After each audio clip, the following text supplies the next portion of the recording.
The Shrieker, written by ShadowbornOmen. I can hear it already. It's barely dusk. Its screeches are penetrating my walls, calling for a reaction. I can't look, or it'll know. Once it can see me, I can't react. I can't move. There's nothing that can be done. I just have to wait until morning. It all started when I was a kid, 7 years old to be exact. I grew right up off a small town. My dad was a farmer, so surprise, we lived on a farm.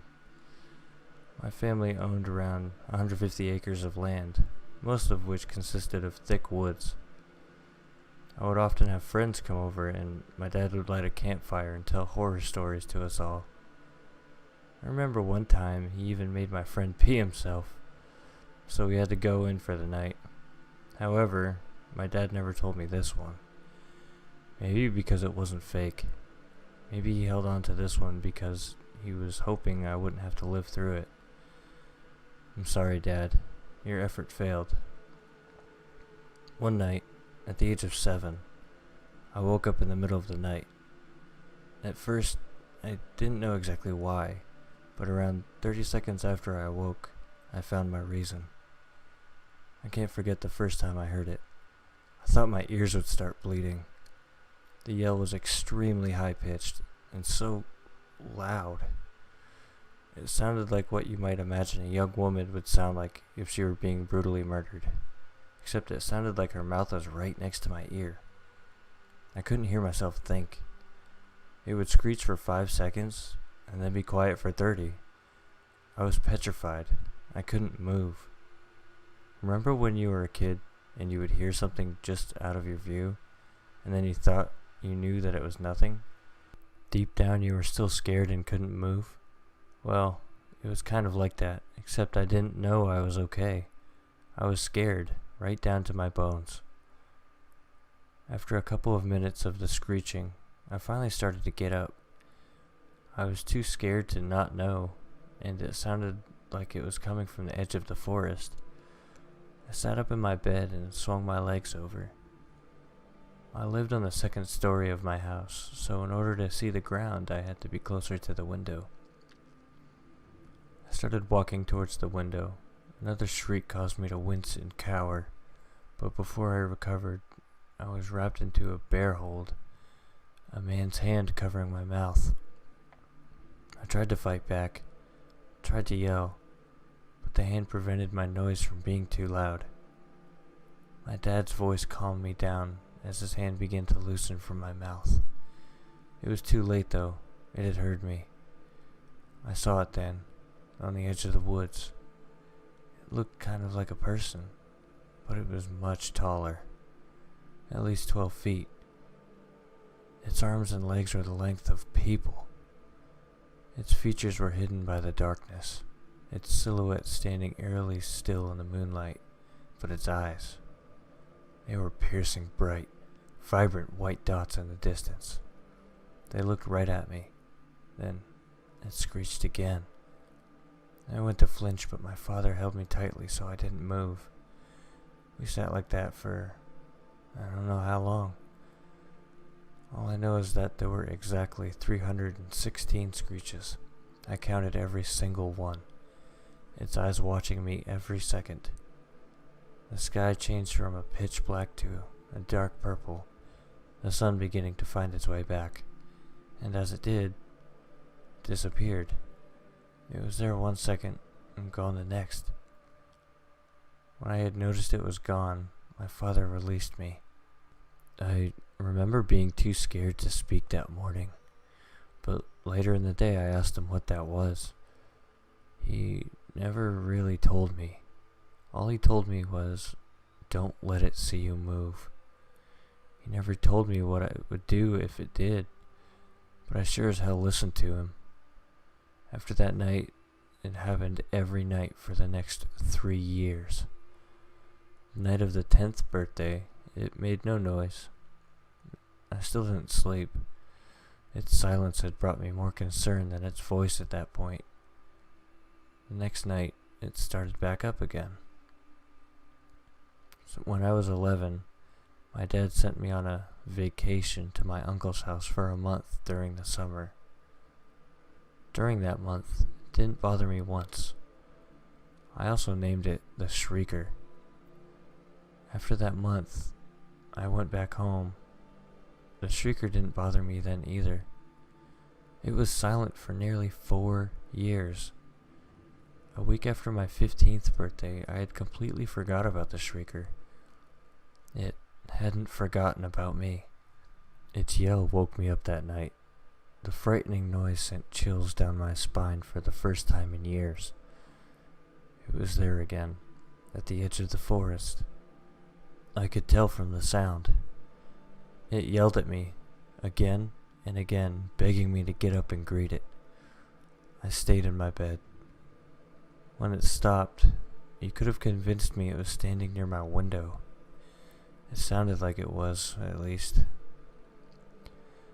It started shrieking every night again.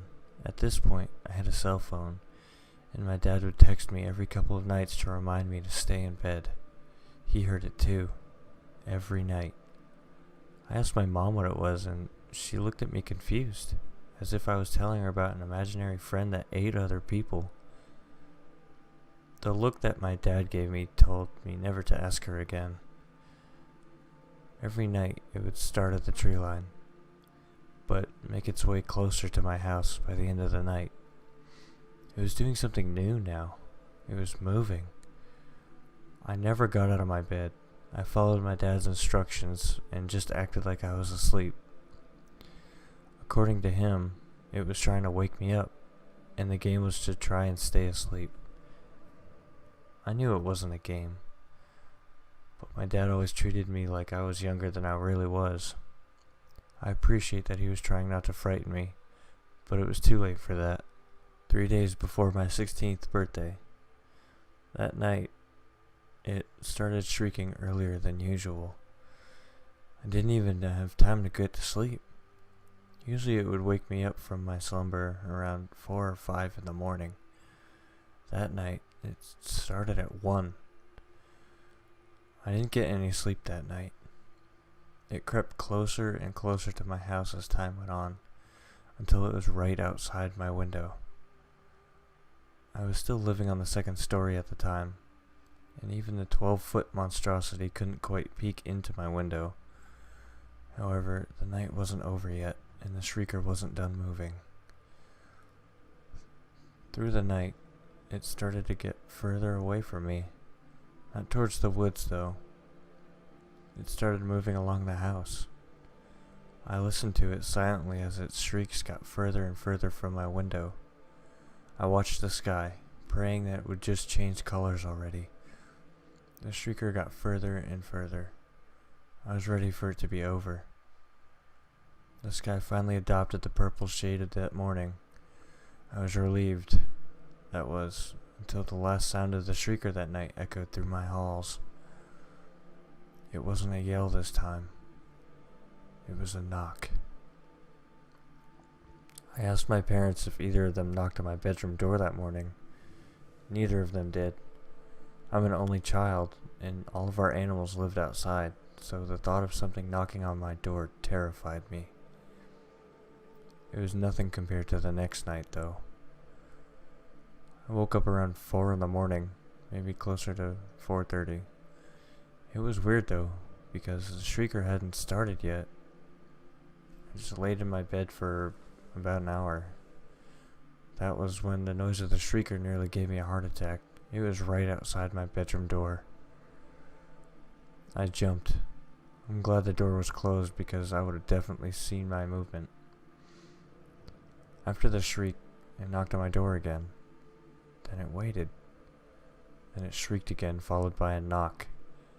This repeated for about 10 minutes before it went silent for longer than usual. That's when I heard the sound of my doorknob turning. Peeing myself was the last of my worries as my door began to creak open. It was there, in the hallway. I could see it better now. Its eyes were still glowing white, making it hard not to see. But its features were noticeable now. It wasn't wearing any clothes. but it also didn't have anything, anywhere. Its entire body was smooth other than its face, its eyes blinding me. But I saw its mouth. At first, its mouth was just a long black slit across its face, but as soon as I began to study it, it snapped open in less than a quarter of a second and released that unholy sound before closing it back up as quickly as it had opened. I was so scared. I couldn't move, even if I had wanted to. It stood there, bent over awkwardly in my hallway for what felt like hours. I heard my dad's bedroom door open, and it did too. It stopped shrieking, and its head snapped sideways to look at the door. It just glared for the longest time as I heard footsteps enter the hall. The footsteps were soft, padded. It was my mom. I was terrified, too scared to talk, as the sounds of my mom walking got closer to my door. The Shrieker extended its legs awkwardly and bent over more as my mom walked by my bedroom door on her way to the bathroom. She walked right under it as if it wasn't there. It just stared at me once my mom walked past. It sat and watched as I heard my mom's midnight restroom break. The toilet flushed. The bathroom door opened. The soft footsteps started making their way back through the hallway. Its awkward position remained as it seemed to contort to fit against the walls and the ceiling of the hallway, allowing my mom enough room to walk through without touching it.